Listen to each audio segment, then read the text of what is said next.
The rain fell steadily against the grand iron gates of the Whitmore estate, each drop catching the warm glow of the ornate street lamps. Eleanor Matthews, 28 years old with flowing blonde hair now dampened by the storm, clutched her 3-year-old son Tommy closer to her chest. Her pale blue dress, once elegant, now clung to her frame, tattered at the edges from months of hardship. She had walked for miles through the wealthy neighborhood, her son growing heavier in her arms with each step. The grand mansions seemed to mock her desperation, their windows glowing with warmth while she shivered in the cold rain. But this house was different. Something about the gentle light spilling from its windows gave her hope. Eleanor approached the towering gates, her heart pounding with a mixture of fear and determination. She had swallowed her pride weeks ago when the eviction notice came. Now, with her last dollar spent on milk for Tommy, she had no choice but to ask strangers for help. Through the rain, she could see a figure approaching from the mansion. A tall man in his early 50s walked with measured steps down the cobblestone path. His dark hair was touched with silver at the temples, and his long black coat moved gracefully despite the storm.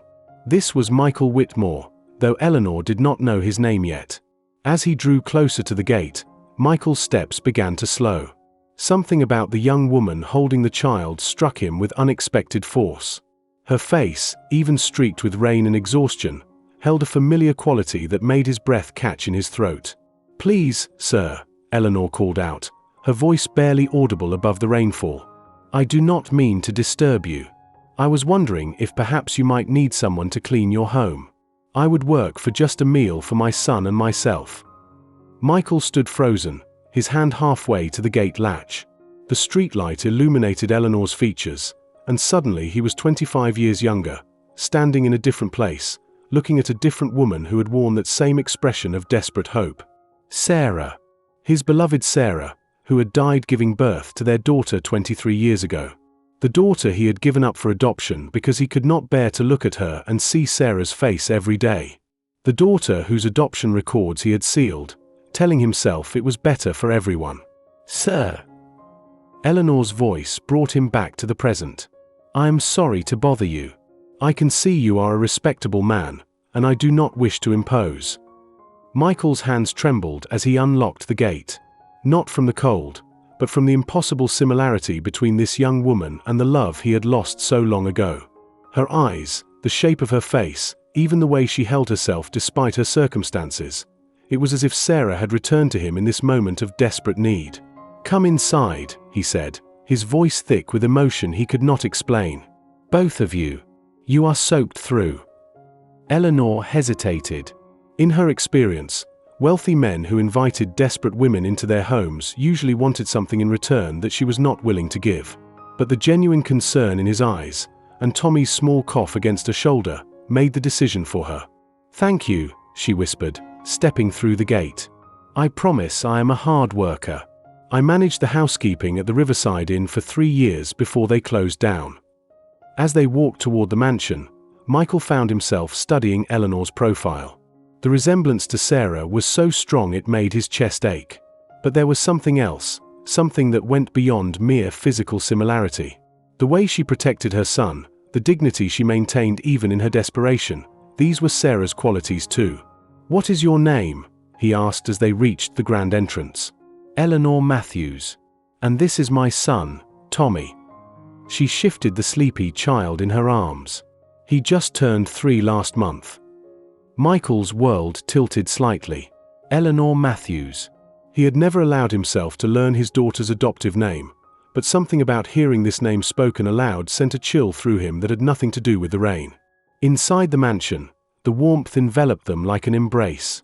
Eleanor's eyes widened at the grandeur surrounding her: crystal chandeliers, marble floors, paintings that probably cost more than she had ever earned in a year. But Michael barely noticed his own home. He was too busy watching Eleanor's reactions, seeing Sarah in every expression. "Let me get you both some dry clothes and something warm to eat," Michael said, leading them toward the sitting room. "We can discuss work arrangements after you have had a chance to recover from this storm." As Eleanor settled Tommy onto the plush sofa, wrapping him in a soft throw blanket that Michael provided, she could not help but notice the loneliness that seemed to permeate the beautiful house. Despite its grandeur, it felt empty, as if it were missing the laughter and warmth that make a house a home. "You live here alone?" she asked, immediately regretting the personal question. "I am sorry. That was presumptuous of me." Michael paused in the doorway, his back to her. "Yes. I have for many years now." There was a weight to his words that Eleanor recognized, the particular sadness of someone who had loved deeply and lost greatly.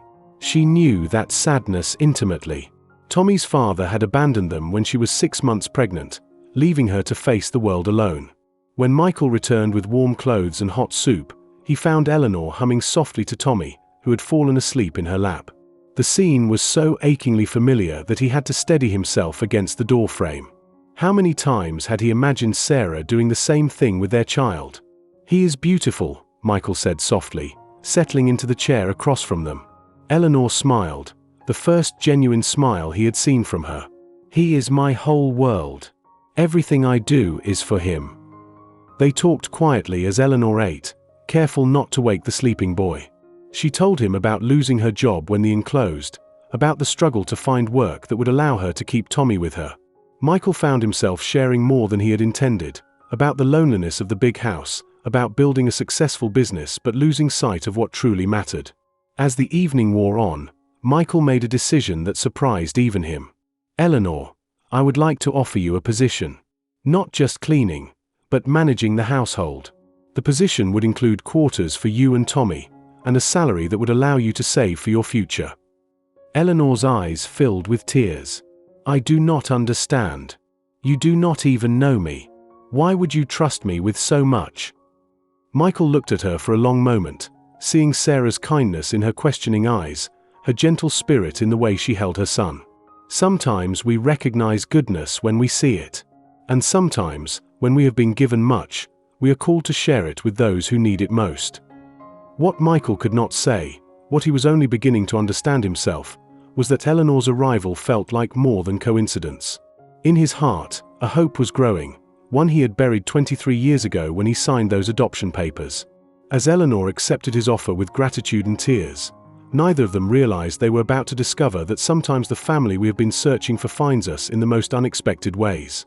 And sometimes, acts of kindness open doors to miracles we never dared to dream possible. The rain continued to fall outside, but inside the Whitmore mansion, something had changed forever. In helping a stranger, Michael had unknowingly opened his heart to the possibility that the greatest gift of his life might still be waiting to be discovered.